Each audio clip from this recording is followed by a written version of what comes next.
ಸ್ನೇಹಿತರೆ ಎಲ್ಲರಿಗೂ ನಮಸ್ಕಾರ. ರಾಜ್ಯದಲ್ಲಿರುವಂತಹ ಎಲ್ಲಾ ಸ್ಟೂಡೆಂಟ್ಸ್‌ಗೆ, ಎಲ್ಲಾ ವಿದ್ಯಾರ್ಥಿಗಳಿಗೆ ಭರ್ಜರಿ ಗುಡ್ ನ್ಯೂಸ್ ಸಿಕ್ಕಿರುವಂತದ್ದು. ಯಾಕೆಂದ್ರೆ ಇತಿಹಾಸದಲ್ಲೇ ಮೊದಲನೇ ಬಾರಿಗೆ ಶಾಲೆ ಮತ್ತು ಕಾಲೇಜು ವಿದ್ಯಾರ್ಥಿಗಳಿಗೆ ಉಚಿತ ಬಸ್ ಪಾಸ್ ಅನ್ನ ನೀಡುವಂತಹ ಯೋಜನೆಗೆ ಅಧಿಕೃತವಾಗಿ ಸರ್ಕಾರದಿಂದ ಚಾಲನೆ ಸಿಕ್ಕಿರುವಂತದ್ದು. ಹಾಗಾದ್ರೆ ತುಂಬಾ ಇಂಪಾರ್ಟೆಂಟ್ ಆಗಿ ಅರ್ಜಿಯನ್ನ ಹೇಗೆ ಸಲ್ಲಿಸಬೇಕು, ಯಾರ್ಯಾರೆಲ್ಲ ಅರ್ಜಿಯನ್ನ ಹಾಕಬೇಕಾಗುತ್ತೆ, ಯಾವ ದಾಖಲೆಗಳು ಬೇಕಾಗುತ್ತೆ, ಸೊ ಈಗಲೇ ಹಣವನ್ನ ಅಂದ್ರೆ ಆಲ್ರೆಡಿ ಹಣವನ್ನ ಕೊಟ್ಟು ಪಾಸ್ ತಗೊಂಡಿರುವಂತವ್ರಿಗೆ ಏನಾಗುತ್ತೆ, ಹಣ ವಾಪಸ್ ರಿಫಂಡ್ ಆಗುತ್ತಾ ಅಥವಾ ಅದು ಹಾಗೆ ಕಂಟಿನ್ಯೂ ಆಗುತ್ತಾ, ಈ ಎಲ್ಲಾ ವಿಷಯಗಳನ್ನ ಮತ್ತೆ ಇನ್ನೂ ಹೆಚ್ಚಿನ ವಿಷಯಗಳನ್ನ ನಿಮ್ಗೆ ಈ ವಿಡಿಯೋದಲ್ಲಿ ಸಂಪೂರ್ಣವಾಗಿ ತಿಳಿಸ್ಕೊಡ್ತೀನಿ. ವಿಡಿಯೋವನ್ನ ಕೊನೆವರೆಗೂ ನೋಡಿ, ಎಲ್ಲೂ ಕೂಡ ಸ್ಕಿಪ್ ಮಾಡೋದಕ್ಕೆ ಹೋಗಬೇಡಿ.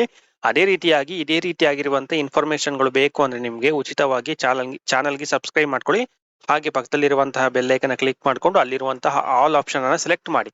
ಇದರಿಂದ ನಾವು ಮಾಡುವಂತಹ ಪ್ರತಿಯೊಂದು ವಿಡಿಯೋ ನೋಟಿಫಿಕೇಶನ್ ನಿಮಗೆ ಬರುತ್ತೆ ಸ್ನೇಹಿತರೆ. ಇವಾಗ ನೋಡ್ತಾ ಹೋಗೋಣ ಸ್ನೇಹಿತರೆ ಸರ್ಕಾರದಿಂದ ಅಧಿಕೃತವಾಗಿ ಆದೇಶ ಬಂದಿದೆ. ರಾಜ್ಯದ ಶಾಲಾ ಕಾಲೇಜು ವಿದ್ಯಾರ್ಥಿಗಳಿಗೆ ಉಚಿತ ಬಸ್ ಪಾಸ್ ಸಿಗುತ್ತೆ ಅಂತ.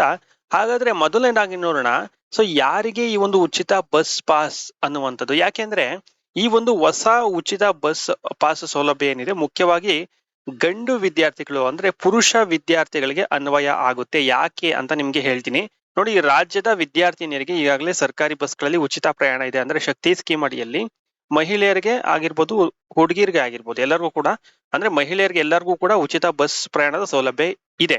ಸೊ ಹಾಗಾಗಿ ಪ್ರತ್ಯೇಕ ಬಸ್ ಪಾಸ್ ಮಾಡಿಸುವಂತ ಅವಶ್ಯಕತೆ ಇರೋದಿಲ್ಲ ಯಾರು ಮಹಿಳೆಯರು.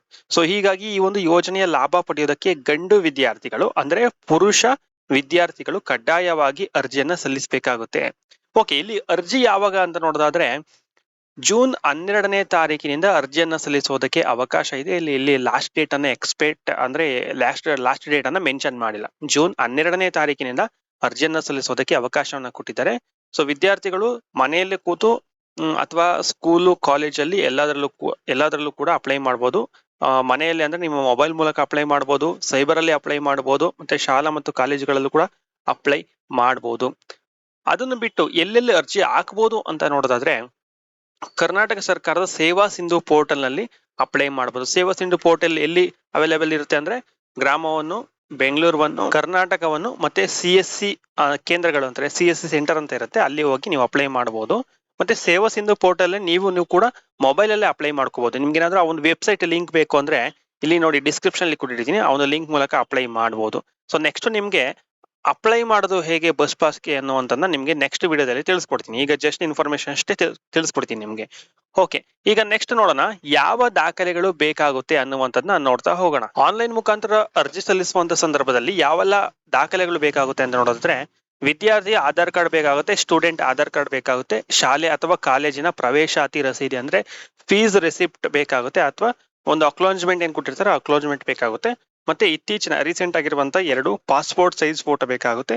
ಈ ದಾಖಲೆಗಳು ಇದ್ರೆ ಸಾಕು, ನೀವು ಈ ಒಂದು ಬಸ್ ಪಾಸ್ಗೆ, ಫ್ರೀ ಬಸ್ ಪಾಸ್ಗೆ ಅಪ್ಲೈ ಮಾಡಬಹುದು. ಓಕೆ, ನೆಕ್ಸ್ಟ್ ಪಾಸ್ ಎಷ್ಟು ದಿನ ಮಾನ್ಯ ಇರುತ್ತದೆ ಅಂದ್ರೆ ವ್ಯಾಲಿಡೇಟ್ ಎಲ್ಲಿವರೆಗೂ ಇರುತ್ತೆ ಅಂತ ನೋಡೋದಾದ್ರೆ ವಿದ್ಯಾರ್ಥಿಯ ಪ್ರಸ್ತುತ ಶೈಕ್ಷಣಿಕ ವರ್ಷದ ಅವಧಿಗೆ ಅನುಗುಣವಾಗಿ ನಿಗದಿಪಡಿಸಲಾಗಿದೆ. ಅಂದ್ರೆ ಆ ಶಿಕ್ಷಣ ವರ್ಷದ ಅವಧಿಯವರೆಗೆ ಅಂದ್ರೆ ಎಜುಕೇಶನಲ್ ಇಯರ್ ಏನಿರುತ್ತೆ ಎಕ್ಸಾಂಪಲ್ಗೆ ಅಲ್ಲಿಯವರೆಗೂ ಇರುತ್ತೆ. ಎಕ್ಸಾಂಪಲ್ಗೆ ನೀವು SSLCಗೆ ಅಡ್ಮಿಷನ್ ಆಗ್ತೀರಾ ಅಂತ ಅನ್ಕೊಳ್ಳಿ. SSLC ಅಡ್ಮಿಷನ್ ಆದಾಗಿನಿಂದ ಅವತ್ತಿನ ದಿನದಿಂದ ನೀವು SSLC ಎಕ್ಸಾಮ್, ಮೇನ್ ಎಕ್ಸಾಮ್ ಏನ್ ಬರೀತಿರಲ್ಲ, ಸೊ ಅಲ್ಲಿವರೆಗೂ ಕೂಡ ಈ ಒಂದು ಬಸ್ ಪಾಸ್ ವ್ಯಾಲಿಡೇಟ್ ಇರುತ್ತೆ. ಎಜುಕೇಶನಲ್ ಇಯರ್ ಇರುತ್ತಲ್ಲ, ಎಜುಕೇಶನಲ್ ಇಯರ್ ವರೆಗೂ ನೀವು ಆ ಒಂದು ಪಾಸ್ ಅನ್ನ ಬಳಸಬಹುದು, ಅಂದ್ರೆ ವ್ಯಾಲಿಡೇಟ್ ಅಲ್ಲಿವರೆಗೂ ಇರುತ್ತೆ. ನೆಕ್ಸ್ಟ್ ಪಾಸ್ ಎಲ್ಲಿಂದ ಪಡಿಬಹುದು? ನೀವು ಆನ್ಲೈನ್ ಮುಖಾಂತರ ಸೇವಾ ಸಿಂಧು ಪೋರ್ಟಲ್ ಮುಖಾಂತರ ಆನ್ಲೈನ್ ಮುಖಾಂತರ ಅರ್ಜಿಯನ್ನು ಸಲ್ಲಿಸಿ ಪಡಿಬಹುದು. ಅದು ಬಿಟ್ರೆ ಆಫ್ಲೈನ್ ಅಲ್ಲಿ ಎಲ್ಲಿ ಅರ್ಜಿಯನ್ನು ಸಲ್ಲಿಸಬಹುದು ಅಂತ ನೋಡೋದಾದ್ರೆ ನೋಡಿ, ಪ್ರಮುಖ ಕೇಂದ್ರಗಳಿರುತ್ತೆ. ಅಂದ್ರೆ Majestic TTMC, Kengeri TTMC, Shantinagar TTMC, Electronic City TTMC, Hosakote TTMC, Anekal TTMC, ಈ ಒಂದು ಕೇಂದ್ರಗಳಲ್ಲಿ ನೀವು ಆಫ್ಲೈನ್ ಮುಖಾಂತರ ಅರ್ಜಿಯನ್ನು ಸಲ್ಲಿಸು ಕೂಡ ನೀವು ಬಸ್ ಪಾಸ್ ಅನ್ನ ಪಡೆಯಬಹುದು. ಇದರ ಜೊತೆಗೆ KSRTC ಕೆಲವೊಂದು KSRTC ಬಸ್ ನಿಲ್ದಾಣಗಳಲ್ಲೂ ಕೂಡ ಈ ಒಂದು ಉಚಿತ ಬಸ್ ಪಾಸ್ ಗಳನ್ನ ಅಪ್ಲೈ ಮಾಡಿ ಕೊಡ್ತಾರೆ, ಅಲ್ಲಿಂದನೂ ಕೂಡ ಬಸ್ ಪಾಸ್ ಅನ್ನ ನೀವು ಪಡಿಬಹುದು. ಈ ಯೋಜನೆಯಲ್ಲಿ ಮತ್ತೊಂದು ಗುಡ್ ನ್ಯೂಸ್ ಏನು ಅಂದ್ರೆ ಗಡಿ ಭಾಗದಲ್ಲಿರುವಂತಹ ವಿದ್ಯಾರ್ಥಿಗಳಿಗೂ ಕೂಡ ಸೌಲಭ್ಯ ಸಿಗುತ್ತೆ, ಉಚಿತ ಬಸ್ ಪಾಸ್ ಸೌಲಭ್ಯ ಸಿಗುತ್ತೆ. ಕರ್ನಾಟಕದಲ್ಲಿ ವಾಸವಿದ್ದು ಗಡಿ ಭಾಗದ ಹೊರ ರಾಜ್ಯದ ಶಿಕ್ಷಣ ಸಂಸ್ಥೆಗಳಿಗೆ ಓದಲು ಹೋಗುವಂತಹ ವಿದ್ಯಾರ್ಥಿಗಳು ಕೂಡ ಉಚಿತ ಬಸ್ ಪಾಸ್ ಸೌಲಭ್ಯ ಇರುತ್ತೆ. ಗುಡ್ ನ್ಯೂಸ್ ಅಂತಾನೆ ಹೇಳ್ಬೋದು. ಸೊ ಹೀಗಾಗಿ ಗಡಿ ಭಾಗದ ವಿದ್ಯಾರ್ಥಿಗಳಿಗೂ ಕೂಡ ಈ ಒಂದು ಯೋಜನೆ ಅನ್ವಯವಾಗುತ್ತೆ. ಇದು ತುಂಬಾ ಒಳ್ಳೆ ಗುಡ್ ನ್ಯೂಸ್. ಅಂದ್ರೆ ಒಬ್ಬ ವಿದ್ಯಾರ್ಥಿ ಕರ್ನಾಟಕದ ಗಡಿ ಒಳಗಡೆನೆ ಅವರ ಒಂದು ಮನೆ ಇದ್ದು, ಅಂದ್ರೆ ಅವರು ವಾಸ ಇದ್ದು ಗಡಿ ಭಾಗದ ಹೊರ ರಾಜ್ಯದಲ್ಲಿರುವಂತಹ ಏನು ಒಂದು ಸ್ಕೂಲ್ ಆಗಿರ್ಬೋದು ಅಥವಾ ಕಾಲೇಜ್ ಆಗಿರ್ಬೋದು, ಸೊ ಹೊರ ರಾಜ್ಯದಲ್ಲಿರುವಂತಹ ಒಂದು ಶಾಲಾ ಕಾಲೇಜಿಗೂ ಕೂಡ ಹೋಗಬಹುದು ಈ ಒಂದು ಉಚಿತ ಬಸ್ ಪಾಸ್ ಇಂದ. ಇದು ತುಂಬಾ ಜನಕ್ಕೆ ಯೂಸ್ಫುಲ್ ಆಗುತ್ತೆ. ಸೊ ಇದು ಕೂಡ ಒಂದು ಗುಡ್ ನ್ಯೂಸ್ ಅಂತಾನೆ ಹೇಳ್ಬೋದು. ಈಗ ನೆಕ್ಸ್ಟ್ ಇಂಪಾರ್ಟೆಂಟ್ ಆಗಿ ನೋಡೋದಾದ್ರೆ, ಬಹಳಷ್ಟು ವಿದ್ಯಾರ್ಥಿಗಳು ಈಗಾಗಲೇ ಹಣವನ್ನ ಪಾವತಿಯನ್ನ ಮಾಡಿ, ಅಂದ್ರೆ ಇಲ್ಲಿ ಹಣವನ್ನ ದುಡ್ಡನ್ನ ಕೊಟ್ಟು ಆಲ್ರೆಡಿ ಕೆಲವರು ಪಾಸ್ ಅನ್ನ ತಗೊಂಡಿದ್ದಾರೆ. ಸೊ ಇವ್ರಿಗೆ ಹೇಗೆ ಮಾಡ್ತಾರೆ ಅಂತ ನೋಡಿದ್ರೆ, ಅವ್ರಿಗೂ ಕೂಡ ಸರ್ಕಾರ ಒಂದು ಗುಡ್ ನ್ಯೂಸ್ ಅನ್ನ ಕೊಟ್ಟಿದೆ ಅಂತಾನೆ ಹೇಳ್ಬೋದು. ಈಗಾಗಲೇ ಹಣ ನೀಡಿ ಏನಾದ್ರು ಪಾಸ್ ಅನ್ನ ಖರೀದಿ ಮಾಡಿದ್ರೆ ಅಂತಹ ವಿದ್ಯಾರ್ಥಿಗಳಿಗೆ 15 ದಿನಗಳ ಒಳಗಡೆ ಹಣವನ್ನ ಮರುಪಾವತಿ ಮಾಡ್ತಾರೆ, ಅಂದ್ರೆ ರೀಫಂಡ್ ಅನ್ನ ಮಾಡ್ತಾರೆ.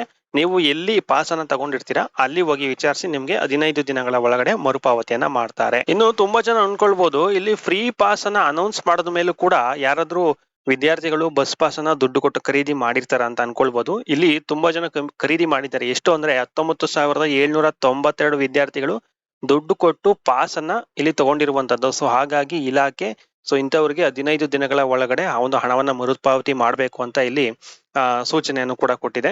ಸೊ ಹೀಗಾಗಿ ಯಾರಾದ್ರೂ ಹಣವನ್ನ ಕೊಟ್ಟು ಪಾಸ್ ಅನ್ನ ಖರೀದಿ ಮಾಡಿದ್ರೆ, ನೀವು ಎಲ್ಲಿ ತಗೊಂಡಿರ್ತೀರ ಅಲ್ಲಿ ಹೋಗಿ ಹಣವನ್ನ ವಾಪಸ್ ಪಡಿಬಹುದು. ಓಕೆ, ಯಾರಾದ್ರೂ ಸ್ಟೂಡೆಂಟ್ಸ್ ಇದ್ರೆ ಎಲ್ಲರೂ ಕೂಡ ಈ ಒಂದು ಸೇವಾ ಸಿಂಧು ಪೋರ್ಟಲ್ ಮುಖಾಂತರ ಅಪ್ಲೈ ಮಾಡಿ, ಅಥವಾ ನಾನು ಹೇಳಿದಂತ ಸೇವಾ ಕೇಂದ್ರಗಳಲ್ಲಿ ಅಪ್ಲೈ ಮಾಡಬಹುದು.